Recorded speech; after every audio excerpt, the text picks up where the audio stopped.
సింగరేణి కార్మిక శాఖలో జరిగిన గుర్తింపు ఎన్నికల్లో వచ్చిన విభేదాలపై సిపిఐ జాతీయ కార్యదర్శి పలు కీలక వ్యాఖ్యలు చేశారు.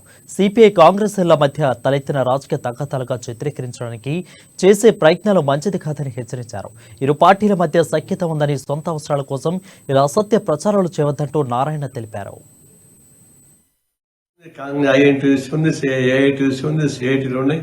అనేక సంఘాలు ఉన్నాయి. ఆ ఎన్నికలు జరుగుతూ ఉంటాయి. దానికి ఎప్పుడు కానీ రాజకీయ సంబంధం లేకుండా ఉండేది. అయితే ఒక దుష్ట సంపద ఎప్పుడు స్టార్ట్ అయిందంటే టీఆర్ఎస్ అధికారంలోకి వచ్చిన తర్వాత వాళ్ళు డైరెక్ట్గా సంగమంలో పాల్గొని దానికి డబ్బులు, దశకం, బంధు అంతా ఇచ్చి కార్మికులను ఒక విధంగా చెడగొట్టారు. ఇది దుస్సాంప్రదాయం టీఆర్ఎస్ గవర్నమెంట్ వచ్చిన తర్వాతనే అధికారాన్ని ఉపయోగించి, డబ్బులను ఉపయోగించి, మద్యాన్ని ఉపయోగించి రకరకాల ప్రలోభాలతోటి ప్రయత్నించారు. అది ఒక చెడు సాంప్రదాయం ప్రారంభమైన మాట వాస్తవం. అది కొనసాగకూడదని మా ఉద్దేశం. ఇప్పుడు బొమ్మడి గారు సాధించాం, టీఆర్ఎస్ ఓడించాం, టీఆర్ఎస్ అనుబంధంగా ఓడించాం.